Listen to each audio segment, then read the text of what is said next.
We're not running for an outcome. We're running because it helps to support the most important things in your life. If you hate your workouts, then we're never going to get to your goals. Just because you don't feel like you got ran over by a Mack truck in your workout doesn't mean it wasn't a workout. All the great teams, they had good systems. Don't chase that outcome. Chase who you want to become in that process. Welcome to Live Healthy Louisville, where we dive into the heart of the city's health and wellness scene. Brought to you by Results by Design Fitness, bringing you local experts, stories, and tips so you can live your best life right here in Louisville. And today's episode is kind of a branch out from an episode that we had back in January with goal setting. So we talked a lot about goal setting and how to have an epic 2026 and maybe what we learned a little bit from 2025. But if you haven't checked out that episode, go back, and the episode title is How to Set Epic Goals in 2026.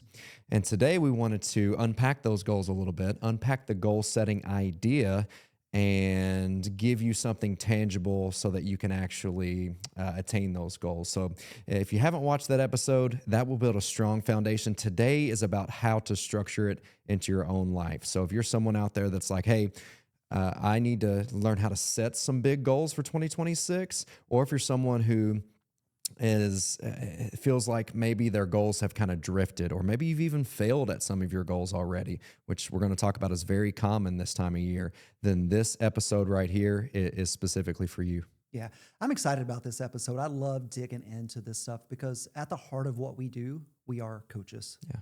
And we love helping people get unstuck. Right? And that's really what we're going to talk about today. First, though, if you haven't heard or haven't listened to our previous episode, 16,000 views, people are loving it. Please get out there, click, like, subscribe, and just check it out because I think it's a lot of value. But today we want to talk about like, hey, we get those goals, and whether that's nutrition or fitness, whether it's things of life and finances, we know how to do them, we know what we need to do.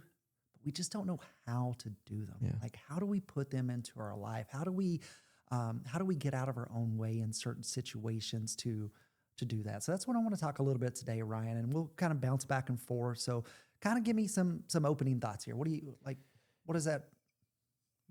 Yeah, so I think, people have these great goals in play, and we talked a lot on the last episode about speaking them out into the existence and writing them down. And so you have this general idea of what you want to accomplish, but like you said, we never really unpacked it. You didn't break that into digestible bites so you could make it something that you can actually set steps in order to reach it. So I think number one is the structure of it. Right. Like, you have to have a structure built in place in order to reach for those goals. I think number one, first and foremost, to give somebody something tangible to take with them and actually put this into play.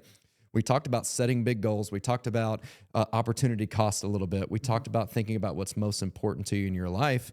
So something simple that I think a lot of people can use is to think about the most important things in your life currently. So like for myself, the three most important parts of my life by far are faith, family, and fitness.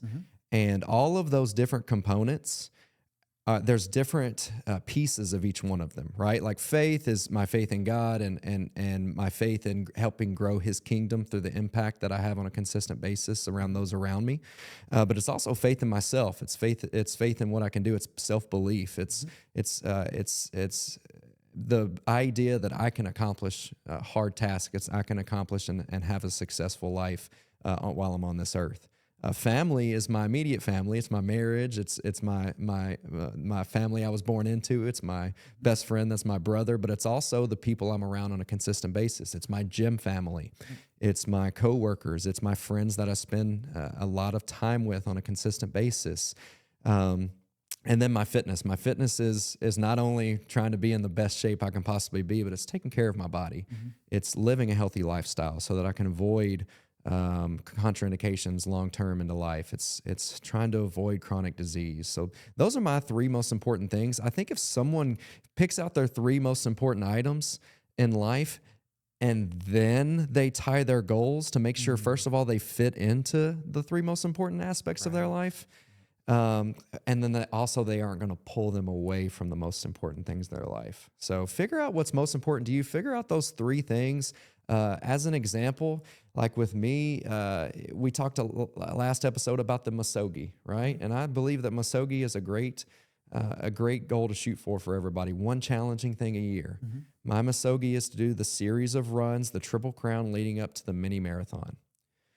It plays into my fitness, obviously, right? Because if I'm not in great shape, I'm not going to be able to do it. If I don't take care of my strength training, fuel my body the right way with good nutrition, then my body's going to break down. I'm not going to recover. And then I'm going to not only fail at that goal, but I'm going to fail at keeping my body healthy and happy. It fits into my faith because I'm getting alone. I'm getting alone in my thoughts. I'm getting alone with God. I even pray a little bit during some of my runs. I'm listening to upbeat music or podcasts that put me in a good spirit. Mm-hmm. And then guess what? That bleeds into the other important aspect, which is my family. Right. And it makes me show up better for them. It helps me be in a better state of mind for them. Mm-hmm. So I think when you think about your goals with the structure component, how does it fit into what's most important to you in your life? Mm-hmm. Like if you want to lose 15 pounds, that's great and all. But is your health the most important, one of the most important aspects of your life? Is your fitness one of the most important aspects of your life? Because I'd be willing to bet that if you haven't made that a priority just Mm-hmm. yet, and that if fitness rather and health is not a number one priority, that you may lose that 15 pounds, but you're going to gain it back because it didn't quite become a part of the most important aspect of your life. I think you hit the nail on the head. You, first of all, you made me kind of chuckle a little bit. You said you're out there praying while you were running. And I was like, yeah, I'd be praying that this was over too. So I get that. But I do appreciate how you've learned to love that and you've made that a part of your fitness. But I think the problem with all those things that you just laid out that a lot of people tend to miss is that they think that all of that requires discipline and they think it all requires motivation. And it does to get started. Right. But if those things don't have structure, if they don't have a system, if you don't have a supportive environment or an identity shift, all of those things don't continue to happen. And I think those are the things that let's take some time and unpack those today. And let's start, I think at the forefront of it, I think there has to be a little bit of identity shift of who you are, right? We're not just trying to run. We're not running for an outcome. We're running because it helps to support the most important things in your life, right? You've created an identity around running, and not so much that the sense of you're trying to hit a PR, but how do you utilize that time to focus on the most important things in your life?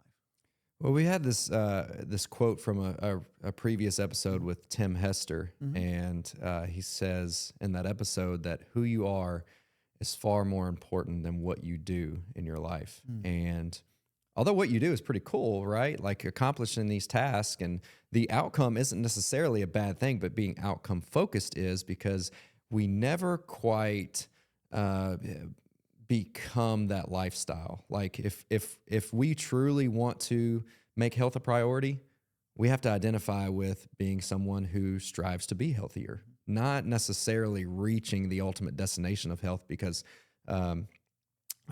just to kind of give you a sneak peek, it never ends, right? We're always searching for it.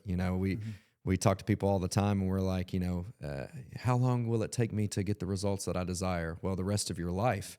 Because what you really desire is long-term sustainability and health, not just reaching that goal. So you have to create an identity of someone who is a healthy person, someone who creates a consistent fitness into their lifestyle, creates whatever your goals may be, if you want to be successful business-wise, you have to fall in love with all of those steps. You have to become a person who enjoys doing what they do. You have to enjoy serving others. You have to enjoy whatever service your business provides. So if you're constantly consumed with outcome, then you're never going to be able to set that in play. And it goes back to that structure component. Like, okay, what will it take for me to become someone who is healthy? Okay, well, it takes me to come out with a structured plan, and I have to make sure that it fits into the most important aspects of my life, and then I have to map it out. And sometimes it takes someone to map that journey out for you. We talked about this on the last podcast. At Results by Design Fitness, a lot of people allow us to help walk alongside them and map out their journey for them through helping them with, hey, these are the right movements for you. This is how your body's going to respond the best over time. And we're going to create an adaptation so that your body feels better in those movements. The same can be said with any goals that you have. Like if you had a correct roadmap, and even if you have to outsource some of these things in order to create that identity, the goal is to become it, not to continue searching for more. Like you need to figure out what it takes to stay in this moment and feel so comfortable in it that becomes a part of who you are. And then in turn, it plays into that quote, like, I became that. I didn't just search for it. I became that because I fell in love with all of these steps it takes to maintain it. Yeah, it reminds me of an actual conversation I had this week with a client. I mean, I was talking with him, and we were discussing his in-body scan, right? We were talking about how much fat he'd lost, how much muscle he gained, and all these things. And he had lost fat, gained muscle, and lost weight. It was a holy grail of what we try to achieve when we're working with body composition clients and adults to make them optimally healthy. And he told me, he's like, I've never been able to get below 203. Right? He told me that. And he's like that for my whole adult life. He said, I'll do things, I'll get down there and I'll feel good, but I never can go below it. And I started thinking, I was like, why does he believe that? And then the next thing he told me is like, hey, what do you think about going and doing intermittent fasting? And I'm like, hang on. I'm like, what you're doing is working. Like, why are we trying to change something? And I think sometimes we're always searching for that outcome. Like what you were talking about is that we think we're going to lose 15 pounds and become happy. No, let's get happy and then we'll lose 15 pounds. We think we're going to be this great Christian and lead 10 people to Jesus. No, fix your eyes on Jesus and then you're going to lead those people to them, right? So it's not about like don't chase that outcome. Chase who you want to become in that process. And, with that client, I was telling him, it's like, why are we wanting to go this direction? Like, what are we trying to get to? And then let's structure some things into his life. It reminded me, with him, he was like, well, I don't eat breakfast already anyways. He's like, and I was like, well, why don't you eat breakfast? And he was talking about intermittent fasting. He's like, I don't eat breakfast already anyways. And I was like, why don't you eat breakfast? He was like, I'm just not hungry. I said, all right, well, I get that. I was like, well, talk to me a little bit about your day. Like, what does your nutrition look throughout the day? And he told me what he had for lunch and he told me what he had for dinner, and those were perfectly sensible. But then every single night at 4 a.m., he wakes up and eats a bunch of junk food. Well, of course he's not hungry, right? But restricting his meals and his calories and his protein even further, do you think that's going to lead him to the outcome that he needs or wants? No. So we kept talking and figured out, I was like, hey, why don't you eat breakfast? Well, I used to eat cereal a lot and I loved it. And now I just don't like breakfast that much. So I was like, well, why don't you eat cereal now? And he was like, well, it's loaded in carbs and sugars and stuff. And I was like, well, how about a protein cereal? Well, I don't know. I've never thought about that. But he's like, I don't want to eat cereal. I was like, well, why can't you eat cereal if you're going to get protein in, which is going to get him to his protein goal, which is going to keep him full. It's going to keep his blood sugar stable so he's not waking up at 4 a.m. and ravenous. So I feel like that would be a better strategy to lend himself to. So what I did is I went out and bought him a box of protein cereal. So I can't wait to give it to him next time he comes in. But it kind of goes back to, that always searching. Like he was searching for that outcome, never really understanding that the habits that he was putting in place right now was already helping him become who he wanted to be.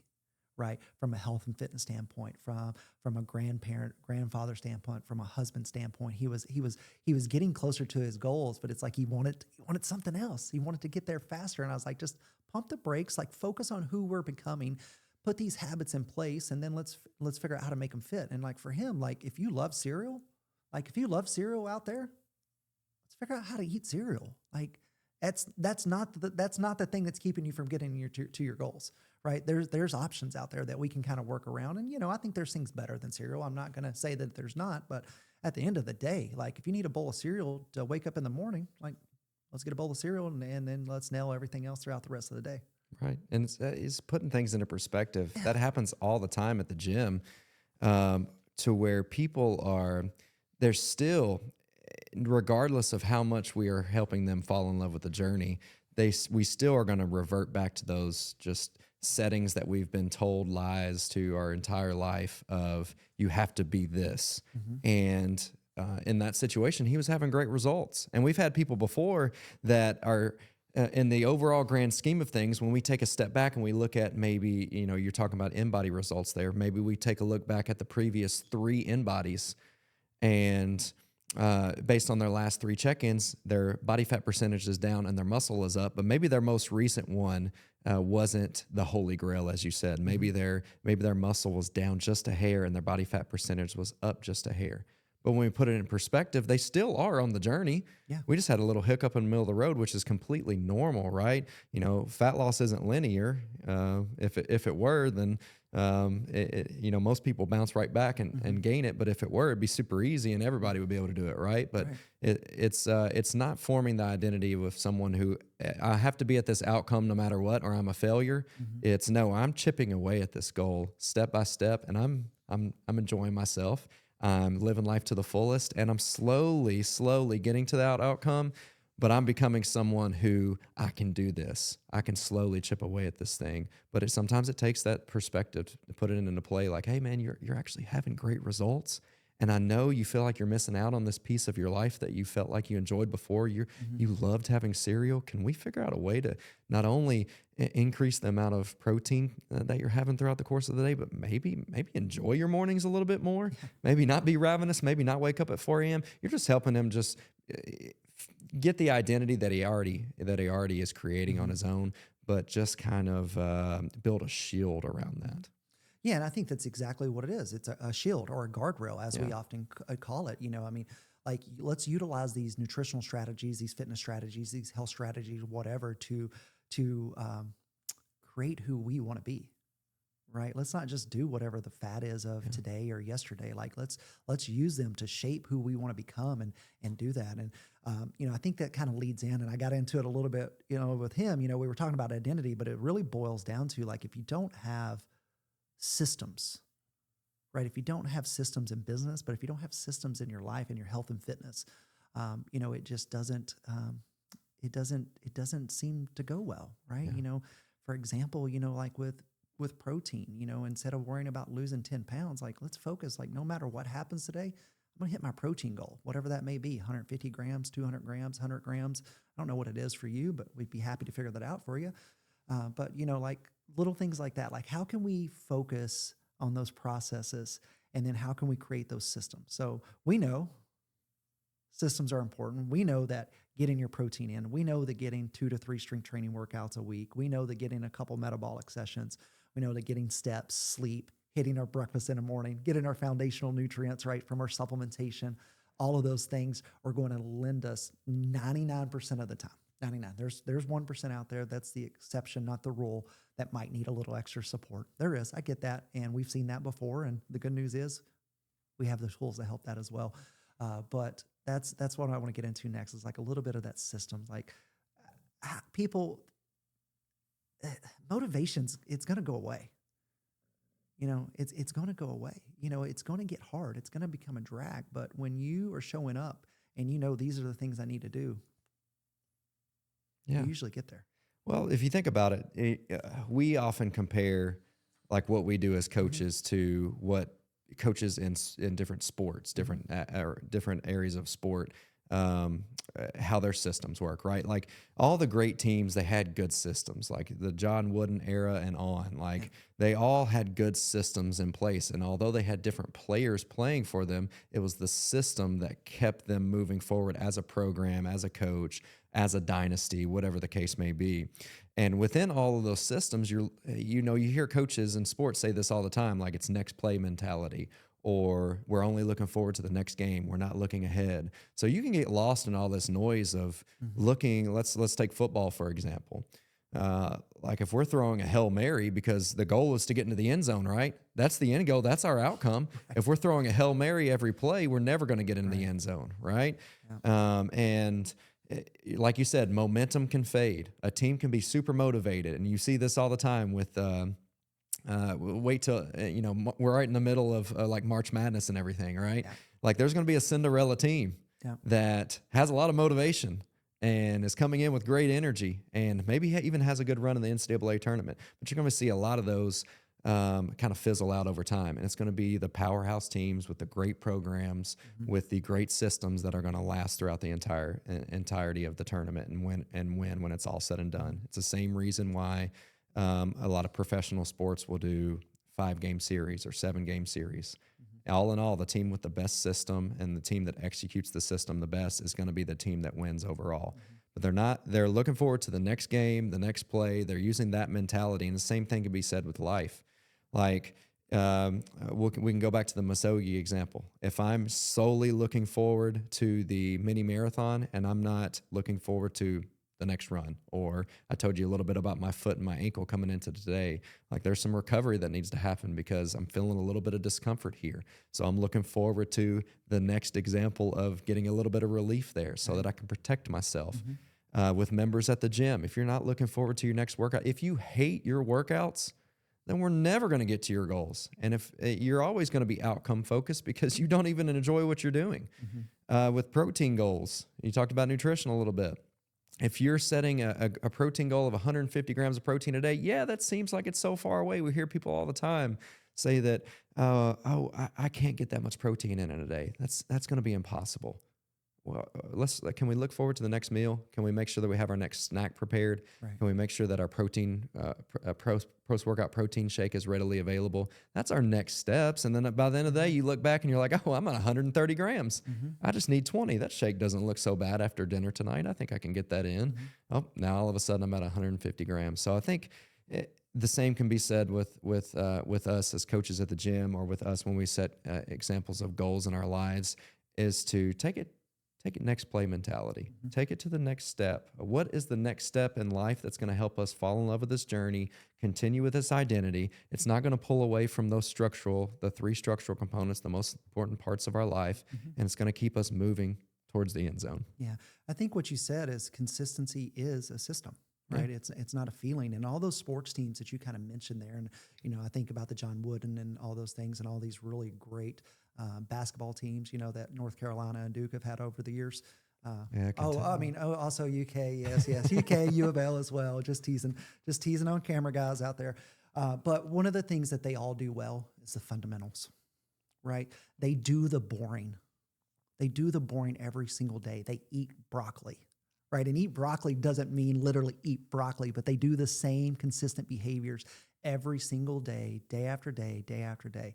So let's unpack that a little bit, right? Because a lot of times, let's just start with the protein goal, because this is what we're here for. We're talking about health today, and we want to help people out here in Louisville live, and really all over the world. Like, how can we help you guys live your best life? And that is truly our goal. But one of the first steps that we believe in nutrition, really, until you get that protein goal down, really nothing else really matters, right? Don't get me wrong, things matter, but we know oftentimes when you nail that protein goal that a lot of things just naturally fall in place.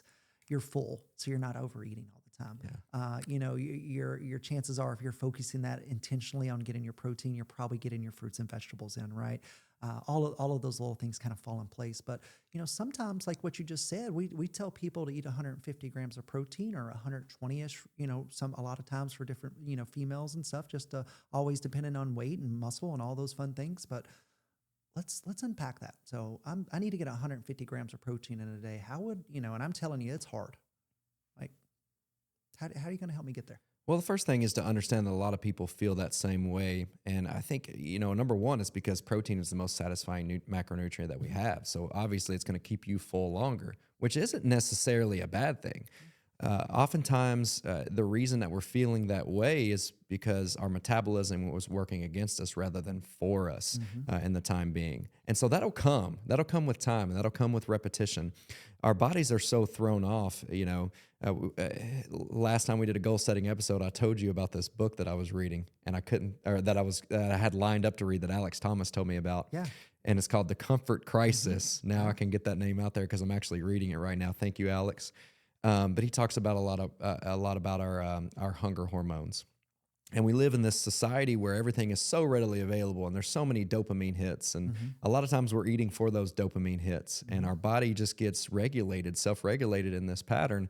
And we lose sight of true hunger hormones, right? So the more we get into these regular, consistent habits of consuming protein, then the more our body is going to auto-regulate into what it was meant to be for our hunter and gatherer ancestors, right? That truly needed to fuel their bodies in order to survive, right? Right. We're not worried about survival. Most of us in this country are not worried about survival when it comes to food because everything is so readily available, right?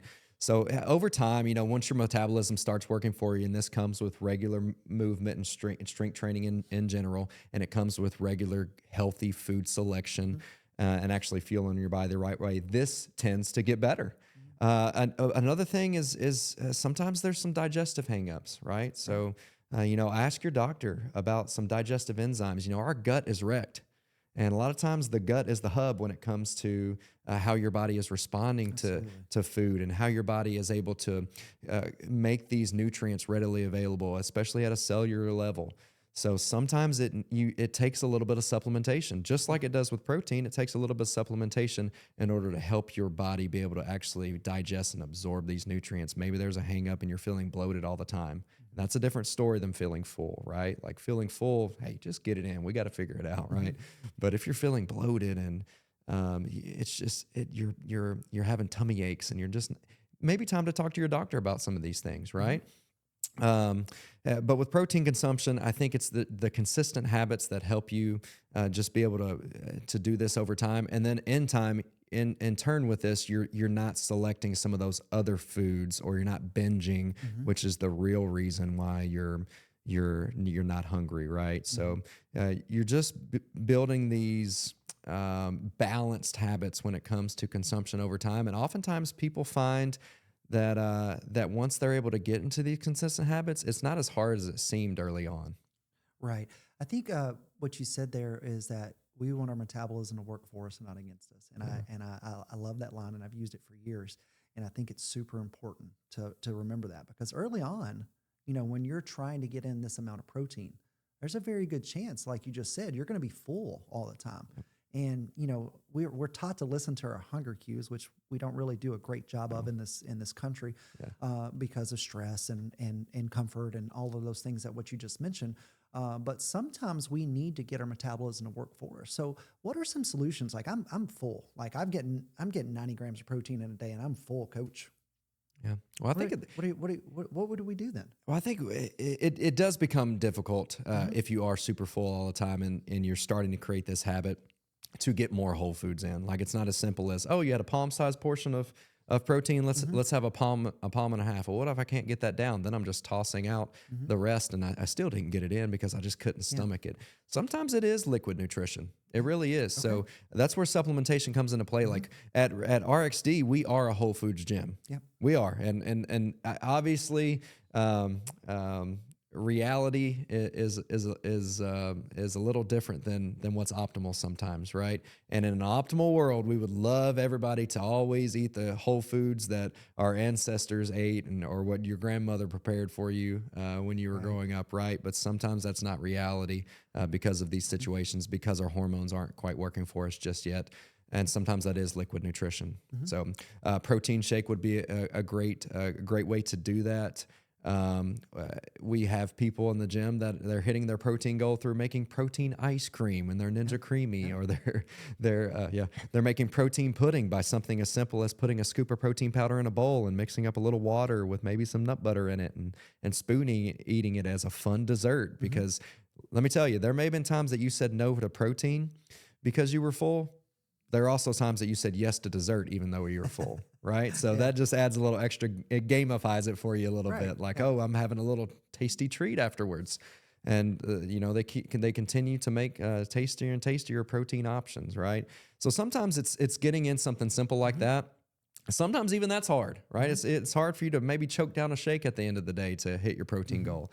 So that's where we would find something like an amino acid, or the branch chain amino acids and essential amino acids, the building blocks of protein that together create a complete protein, but they have no caloric burden. So we don't have to worry about stomach eating and digesting those. They go straight into the bloodstream, and they're able to help you not only with recovery during your workouts and with your movements and with energy, but they help you actually be able to metabolize and do all the things that protein helps you do throughout the course of your day. So that'd be something I would point people to as well. But it's always finding what's right for each individual person. Because just because it works for Scott doesn't mean it's going to work for me. It's just what we've seen to work well over the years has been some of these basic things. And that's why it's so individualized. Like when we meet with people, like sometimes it's a protein cereal. Like he said, I couldn't get in 150 grams of protein. But I bet he's going to get that protein cereal in because intrinsically that's a little dopamine hit, which we've taught ourselves to eat, right? And you got him a protein cereal. He has great memories with eating cereal. That's probably why he craves that early in the mornings. And you're going to meet him where he's at. Absolutely. Absolutely. I think that's super important, is meeting them where they're at, which makes me think of the next client. The next client is, I don't cook. So what do I do? I think it's where you outsource.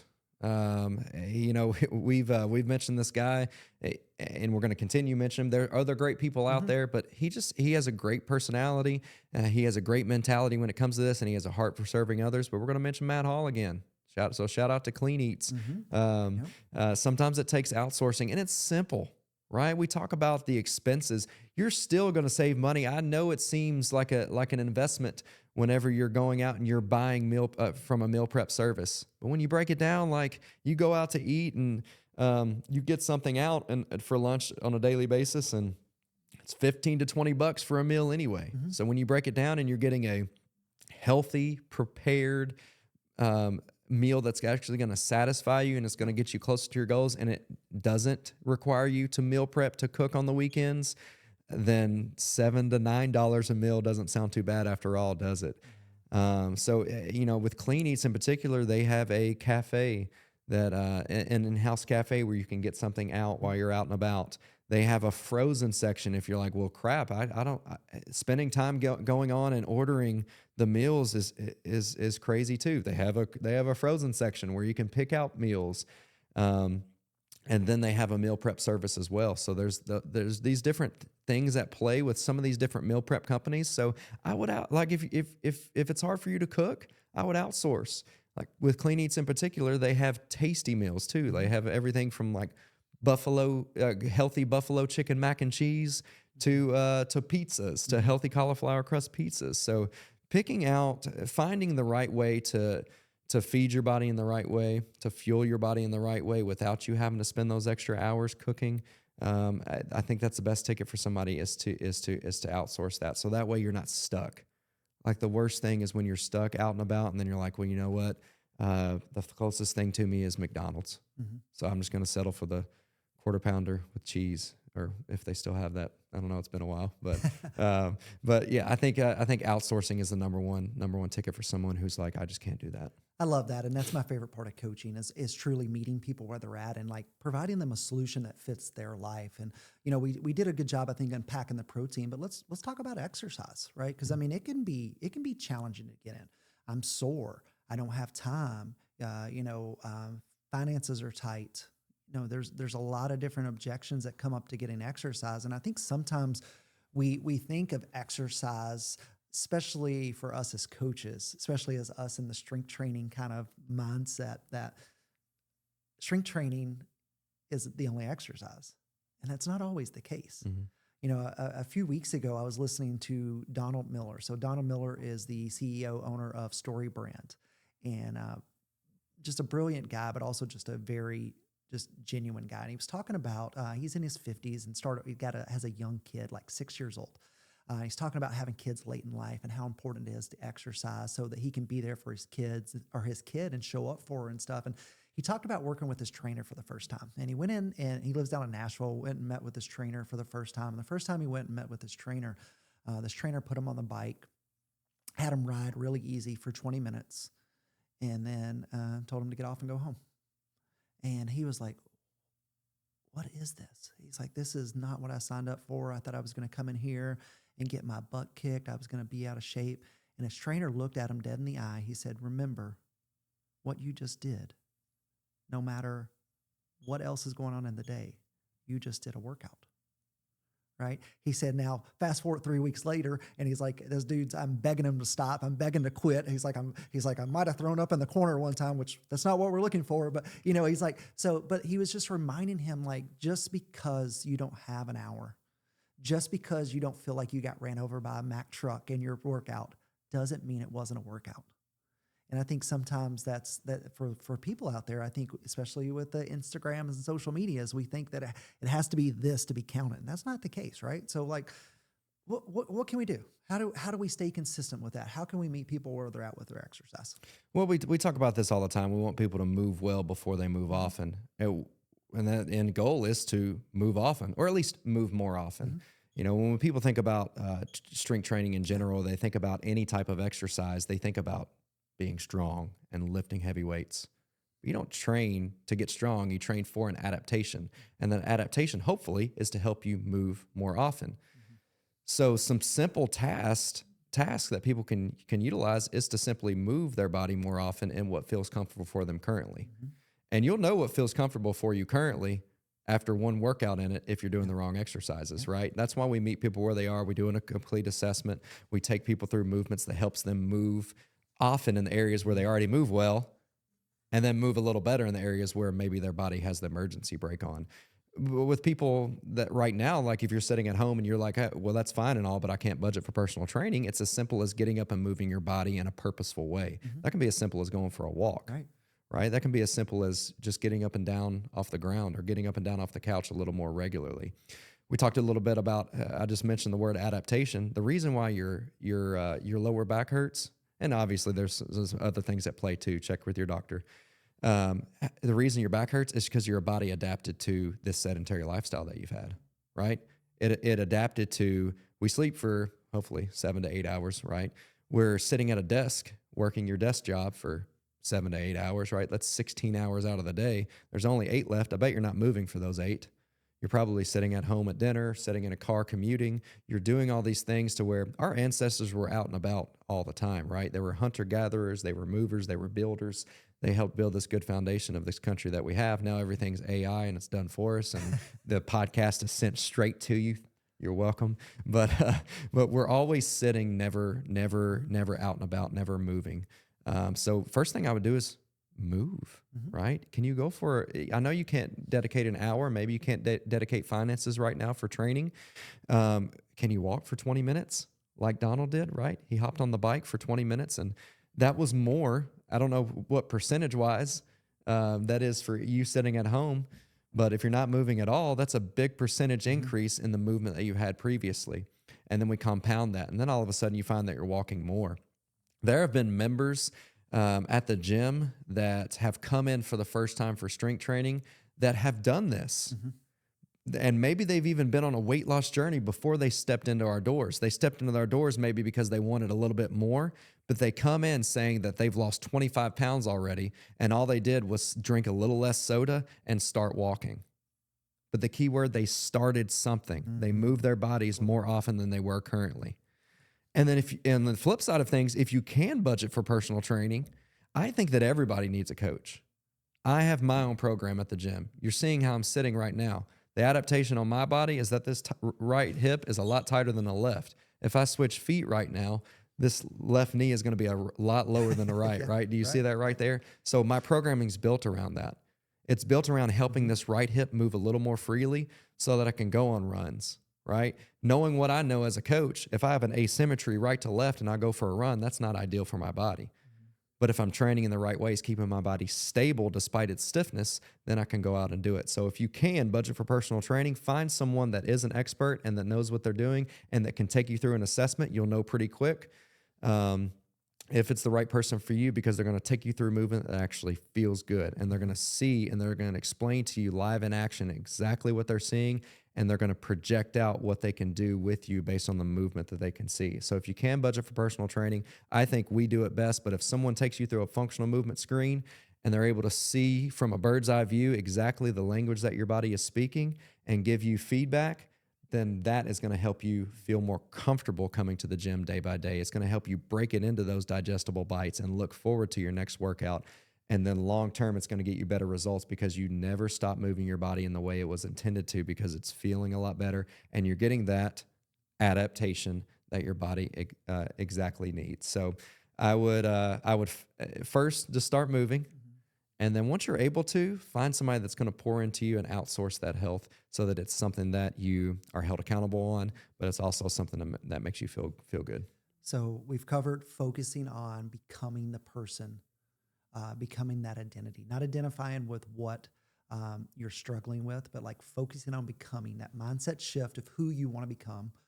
Super important, right? We talked about following through on the process, not trying to get just to the outcome. Like, what are the habits I need to put in place? And then we talked about some different solutions right there that hopefully were really helpful to our listeners out there, because a lot of times, they know what they should do. They just don't know how to do it. And that's where a coach can always speed things up, right? Which kind of leads me into the next part. And, a coach is part of this, but also so your family and your friends and everyone you surround yourself with. We are the 5 people that we are around most, right? So if you're around people that are putting health and fitness, that are putting healthy food and nutrition and taking care of their body, their faith and their family and all of those things, guess what? You're probably going to start doing those things too. So community, right? Community is so important. It shrinks excuses, right? When you're around people that are doing those things, they're no longer going to take your excuses. They want you to show up to be the best person you can be. And, we've always said that failure happens in isolation and success happens in community. And, you just mentioned that person that had lost 25 pounds and it kind of came in and kind of got going and stuff again. And, or they lost 25 pounds because they had walked and cut out sodas. And they started feeling alone. Feeling alone. So that's when they reach out to the gym. We got a client just recently, like in the last month or so, that she's lost 100 pounds. I think it's 100 pounds, right? Mm-hmm. She's lost 100 pounds before coming to us, but things have slowed down. Things have come to a screeching halt. And now she's had a lot of success. So we're having to build the trust so that we can get her to the next step. Because there's some holes in what she's done, right? And there's some things that we can make better, but sometimes we got to take a step back before we can take 2 steps forward. But in order to do that, we have to build a connection with her first, right? We're not just going to throw her into our system. You got to do this, right? It's about like, hey, how can we meet them where they're at? How can we give them that little simple solution that's going to move the needle? But we do that by surrounding them with people. We surround them with community that is believing and has believed in what we do, who we are, and the successes that we've had, right? Yeah. God intended us to be in a community. Absolutely. It is the ultimate secret ingredient. There's a reason why your church does community groups. There's a reason why Jesus had 12 disciples, right? There's a reason why wolves travel in packs and birds travel in flocks.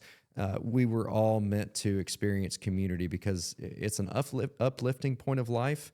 And it allows you the accountability piece, like you mentioned, but it also allows someone in your corner that is also in the trenches with you and they're striving for something with you. So if you don't have that piece, then you won't stay accountable. You won't have something to look forward to. You won't. And I know someone out there is like, well, I'm the only, no one cares. No one's out there with me. Well, that's you. You're the person, right? You're the thermostat, not the thermometer for your people. You need to set the temperature in the room and then have people follow you, right? Like I know there's someone out there that maybe they've been trying for so long, but it's just crabs in a bucket to where they try to escape and their husband is pulling them back down because their husband is afraid, really. That's the real reason. Their husband has that fear that if my wife gets healthy, then what about me? She doesn't care about me anymore. We've built this lifestyle around eating junk food together on a Friday night. Is that going to go away? They have all these fears and they have all these misconceptions. Be that example. We had a member the other day that came up to me. She was right in the middle of pushing the sled, and she was talking about a big win that she had where she had hopped on a bike. And beforehand, her low back and her hips would bother her after 30 minutes or so. But she went out and she was riding a bike for like 2.5 hours and felt great afterwards and rode further than she ever did. But she also said, that she keeps planting seeds with her husband because she wants it so bad for him. I was like, that's all you can do is just keep planting those seeds.